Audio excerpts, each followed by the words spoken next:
Hi, I'm Larry Gifford. I have Parkinson's disease.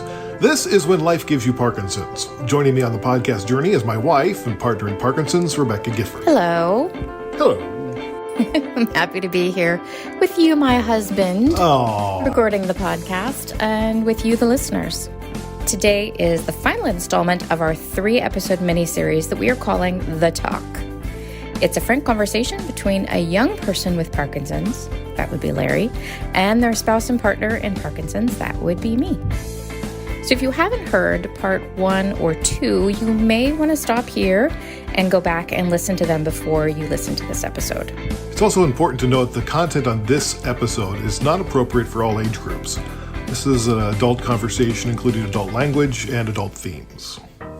We are excited to say that we've been receiving some feedback from listeners about the previous 2 episodes.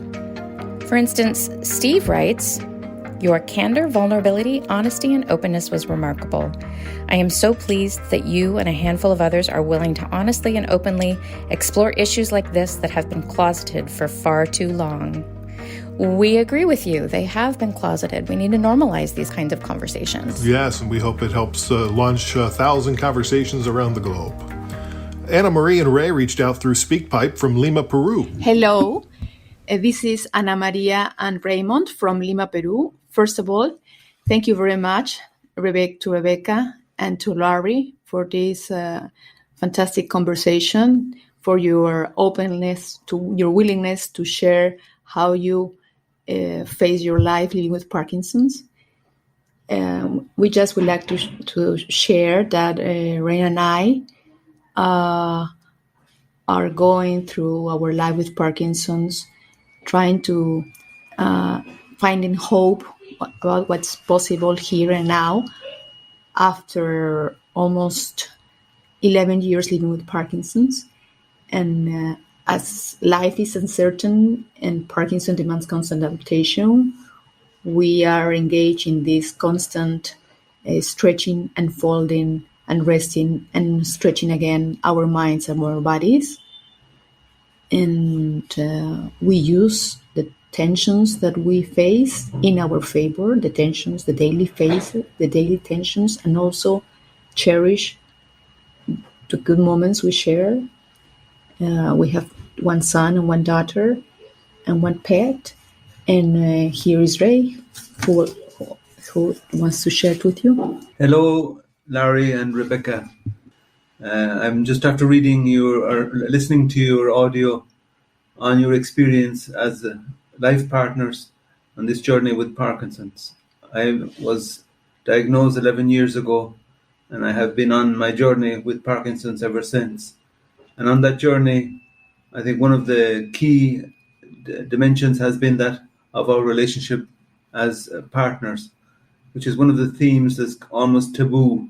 So I'm very pleased to hear somebody willing to put their heart out there and try and describe some of the difficulties, because many people, when they who are life partners of a person with Parkinson's, feel they have to take on the role of a care partner.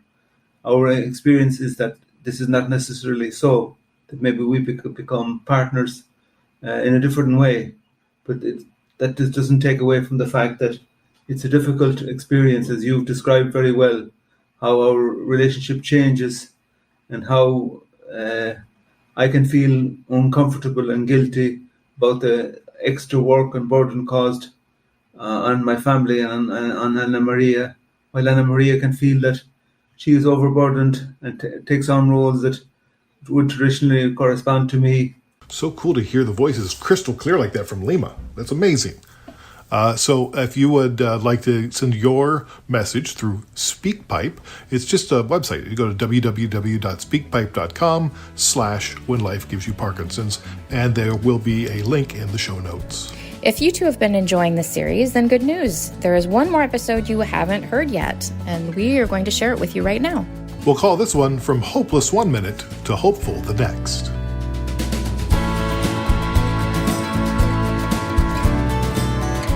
For the folks who've listened from the beginning, what things have become more affecting in your life, the symptoms that have had the biggest effect on your quality of life? Most of it's internal. It's just like so exhaustion. Like I need more naps now and more downtime now, and can do fewer things in a day now than I could when I was diagnosed. Your energy level is challenged more, for sure, and less consistent. It can go up and down really fast. You can have lots of energy for an hour in the morning, and then suddenly you can't keep your eyes open and have to take a nap, and then you nap for 20 minutes and you're fine. Yeah. Because of physical therapy and because of walking poles and it's a focus of mine, my gait is better than it was. Which was the first big symptom for you and one that you felt you needed to address early. But if I am if I miss a dose, I'm immediately back bumping into countertops and I'm apologizing to inanimate objects more than I'd like to. I do find that the neuropathy in my feet is probably the biggest thing I deal with right now because it's nonstop, it's burning and it's painful, and it just doesn't ever seem to go away. We've tried a lot of things and we're going to keep trying things, but that's very distracting. I have internal bladder issues and constipation, and that stuff wasn't around. Although I've always had shy bladder in the public bathrooms, but now I don't have control over it. And, frankly, I have a really hard time getting and maintaining an erection, which is fairly new, and have Viagra now, so I feel like I'm part of a secret club. I think we are on a very typical path of couples with Parkinson's in the relationship. Intimacy has different priorities now. So certain things are how we find our intimacy, not just through sexual contact. It is affection and being aware of our love languages, which is for both of us, I think, a lot of affirmation and a lot of reassurance and a lot of expressions of love, both through affection and through words. And that remains, and we still have intimate conversations, which has always been important to our relationship, and holding hands, lots of hugs, taking advantage of moments in the day when we can just have a nice hug, or I can wrap around you from behind while you're sitting in the chair, or something where we're maintaining that closeness. It just means different things. The effortless part of it is still effortless in that we've always expressed affection for each other pretty readily in lots of ways, verbally, physically. But what our sex life used to be before, it requires a lot more effort now. And with lower energy levels and lots of things and parenthood and whatnot, it has just become lower priority, even though we still feel close. And if the sex part of it was super important to us, and that was a big part of our love language or something, then I think we would put a little bit more time and energy into maintaining that portion of our intimate marriage. But I think, and correct me if I'm wrong, we're feeling satisfied and comfortable with the level of closeness and intimacy that we have currently. Yes, for sure. And, it comes with some flirting here and there and just sort of kissing when we were dating. Right, and that's just as fun, because there is the intimacy is there, but then there's also the fun of just sort of making eyes at each other, kissing, sneaking out in the middle of the night and necking in mom's car. No, we don't do that. Thank goodness we don't have to do that anymore.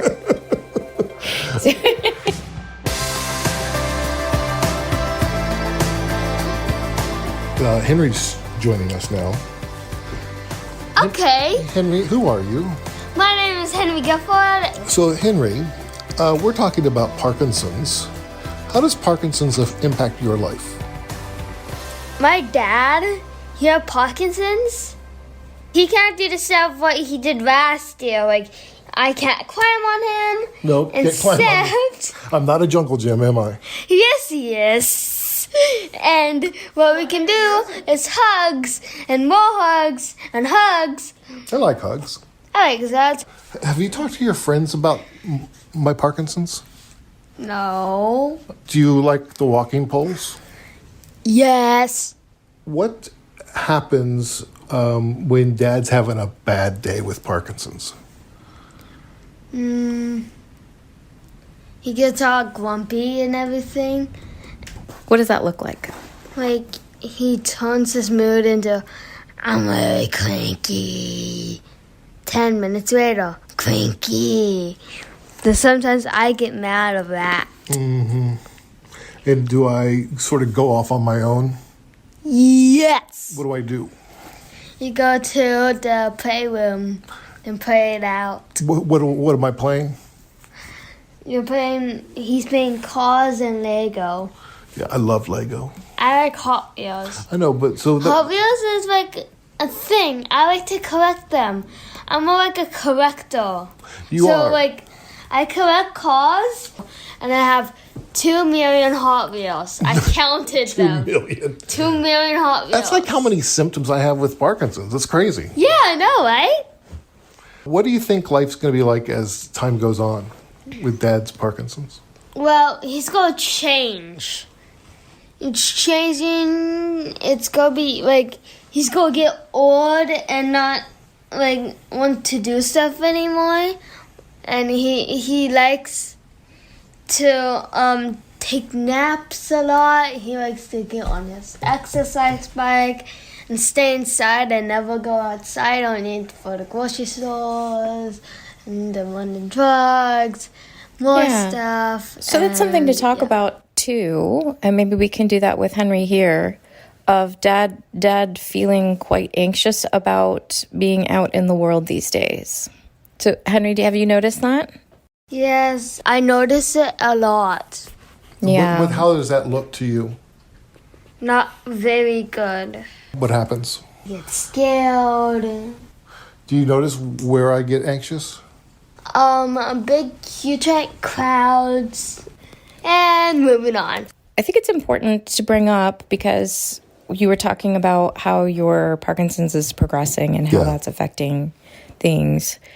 That your anxiety because of the Parkinson's, but the trigger is COVID. Mm-hmm. Being out and about makes you quite nervous. Yes. Other than being outdoors walking the dog around the neighborhood, which you do pretty readily. Mm-hmm.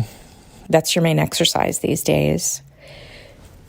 Going to restaurants, going to even outdoor gatherings of people. Yeah. It makes you quite nervous. It does.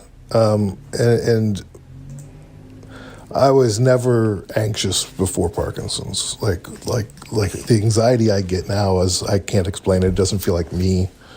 And so, but it's real and it is debilitating at times. Henry, is there anything you want to say about that? Do you know how it feels, what it feels like to be anxious?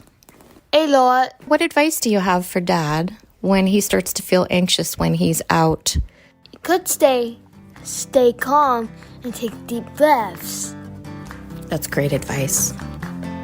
Thank you, sweetie. Bye-bye. Bye. The end of Henry. Back to Dad. Cha-cha-cha. I don't want to lose the momentum on the conversation we were having before the cute as a button whirlwind tornado came through the room. Right. Welcome to our life.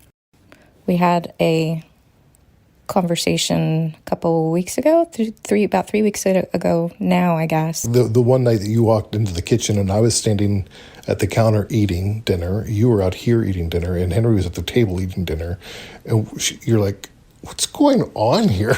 It was one of those conversations where we were both very stressed and very mired in the small and relatively unimportant things that were going on in our lives.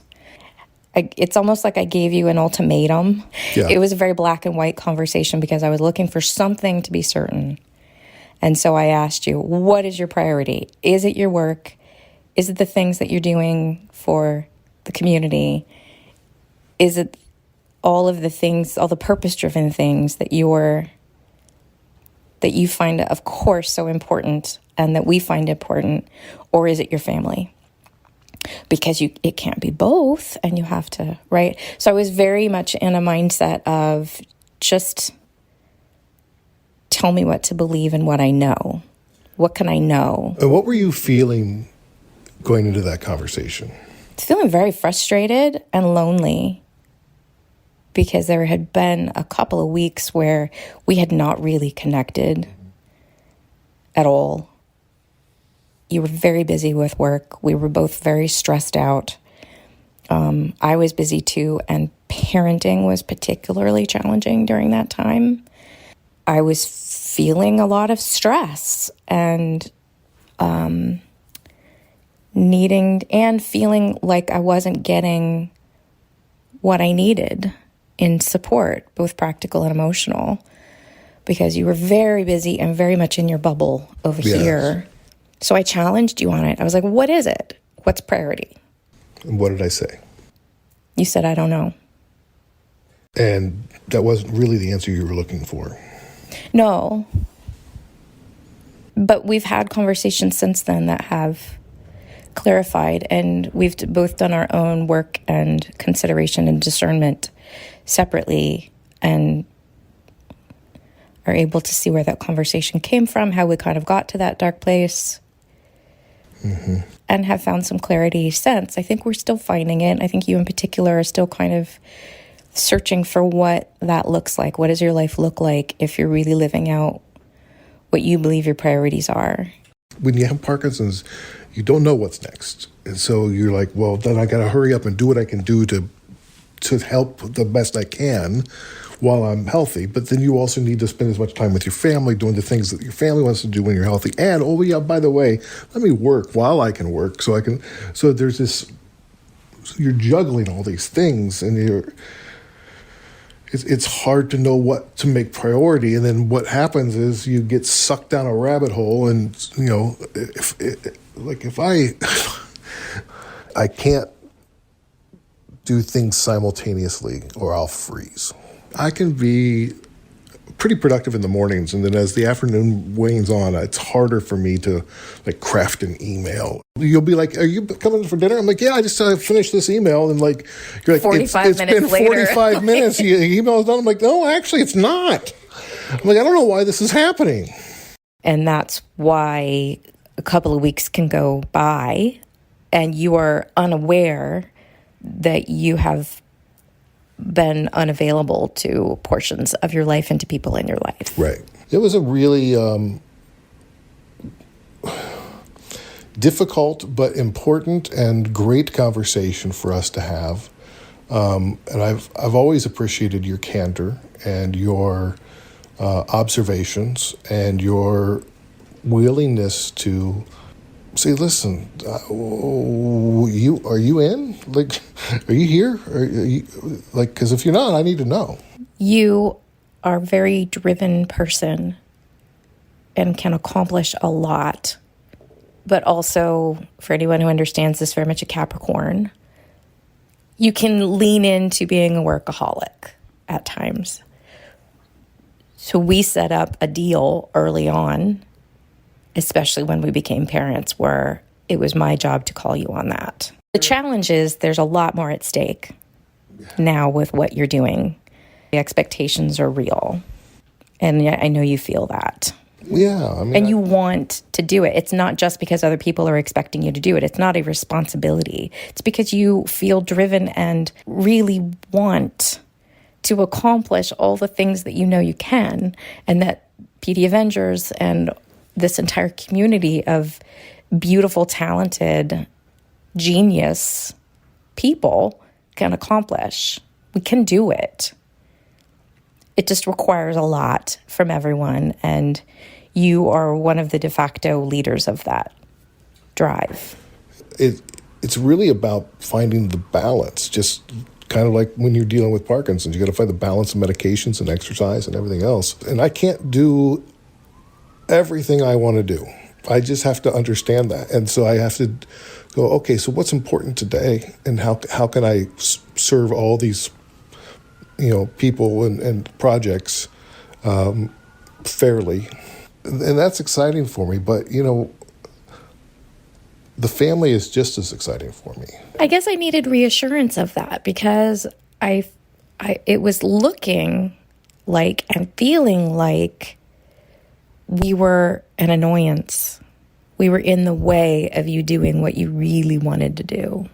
What your priority was getting these things done. That and your job seemed to be your higher priorities. And we were just kind of like, ugh, they expect things too. Yeah, I should probably go do that, but I really want to keep working. Right. But the deeper story was you simply needing to focus your brain on something. And then when we come in with, hey, you want to hear this story, or when are you going to be done, or da-da-da, then you're taken out of that, and there's irritation, and you have to get back into it. And right. And so it looked different and felt different in the moment than was the larger picture.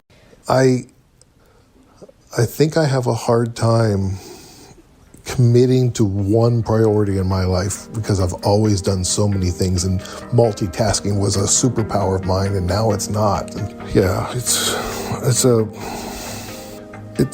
is a mind fuck. That brings us back to our conversation about hope in a way. We were talking about agency and having agency in our life. And in a situation that can become hopeless because it feels so out of control and never ending. And sometimes things, you can't do anything about whatever is occurring or whatever symptom has cropped up. Yeah. So what I'm hearing then is dealing with symptoms and dealing with the day-to-day challenges. You don't have a different way of managing and facing those things than you did before the Parkinson's, which is to be in the present moment. But when it comes to the Parkinson's, it's helpful to have steps to look into the future. You find hope in having a plan for decreasing its effect for, if not your generation, future generations. If I'm going to go through this crappy disease cycle, I want something good to come of it. And I don't know how much time I have to do that.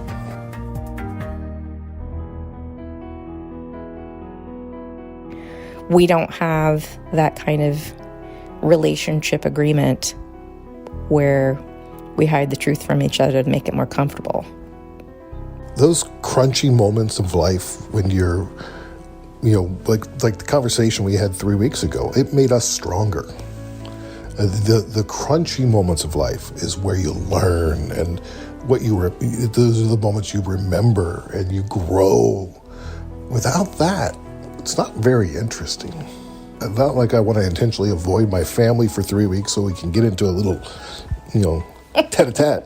But what a great opportunity. But what a great opportunity to get a little crunchy and like, because it forced us to intentionally reconnect again. And those reconnections have to happen more intentionally than they used to.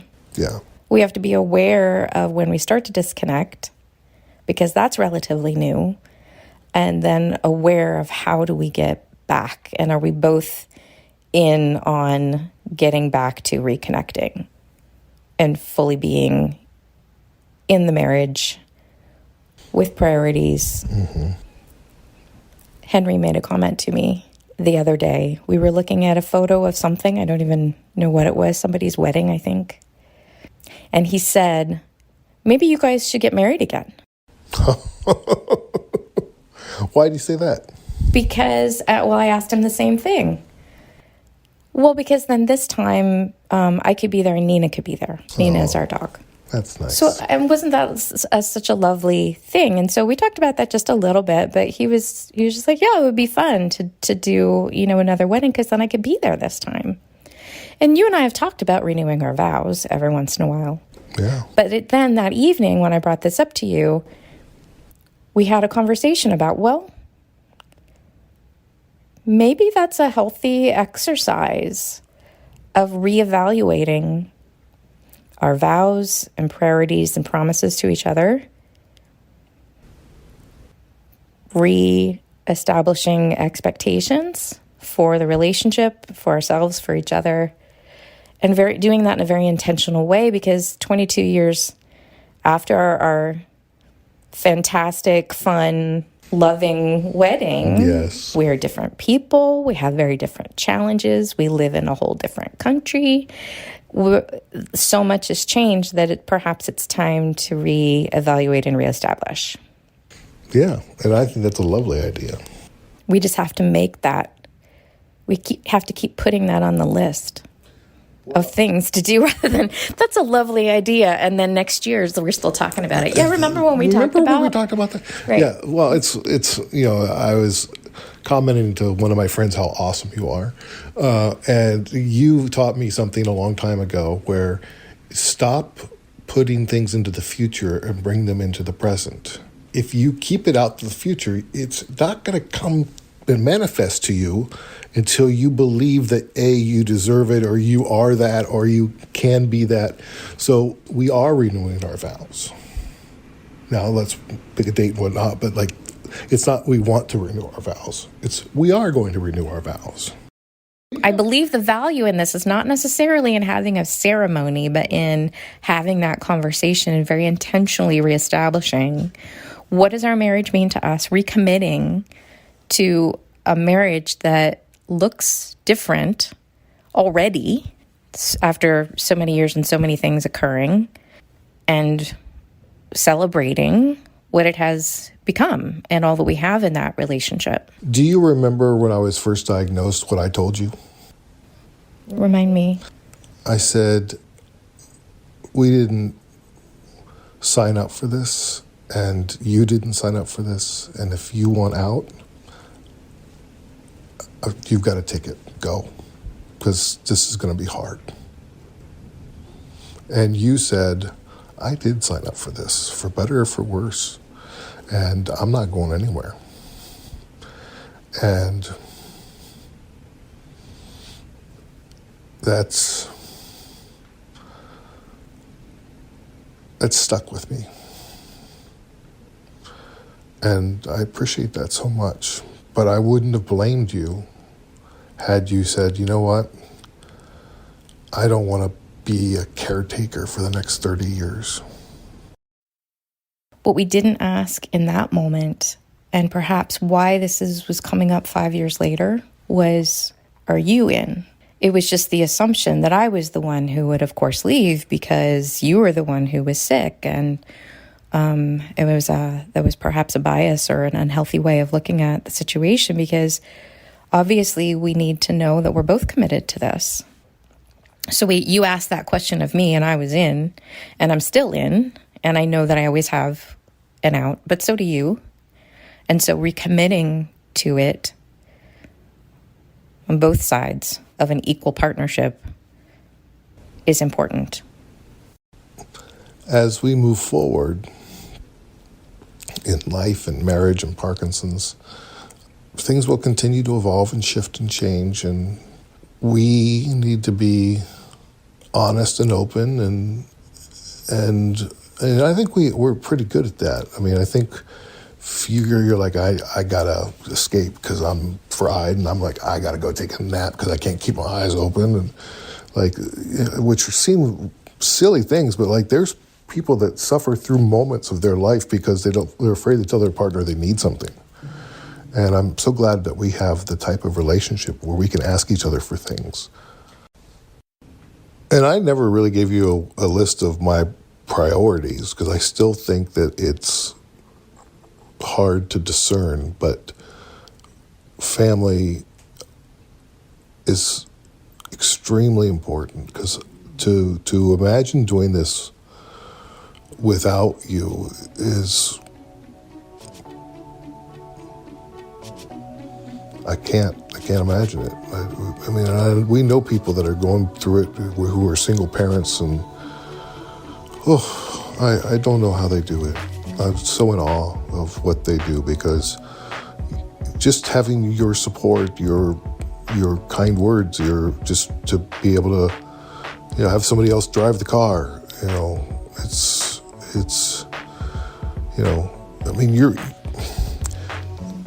think about it. 5 years ago, you're like, well, I'm not a caretaker. I don't do things for him. But that's changed too. You do. A little bit. Yeah. I mean, there's more care involved in our day-to-day than there was 5 years ago.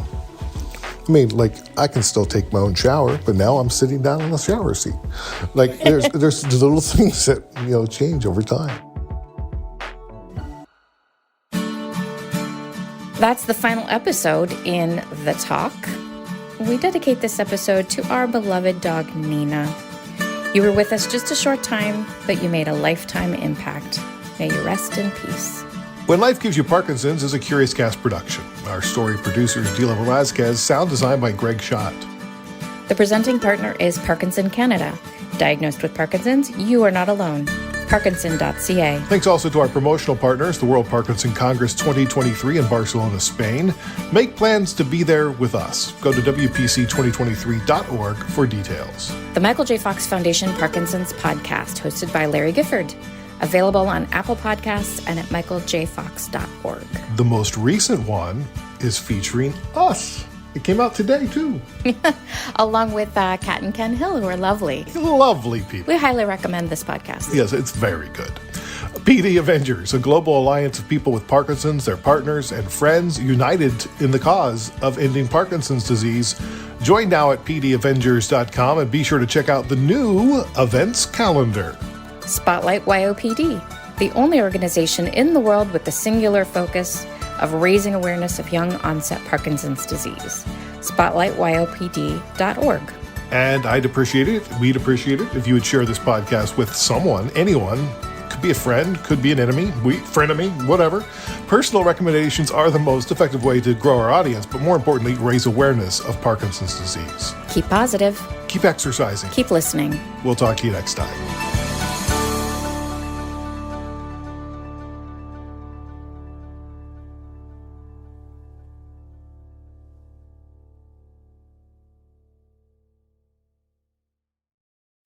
Canada may be known for its landscapes and friendly people, but beneath the surface lies a darker side of crime, history, and the paranormal. Since 2017, the award-winning Dark Poutine podcast has explored the shadowy corners of the Great White North and beyond, delivering chilling tales from a uniquely Canadian perspective. Hosted by Mike Brown and Matthew Stockton with over 300 episodes and fresh releases every Monday, Dark Poutine is your weekly ticket to the creepier side of Canada. Listen to Dark Poutine on Apple, Spotify, Amazon Music, or wherever you get your podcasts.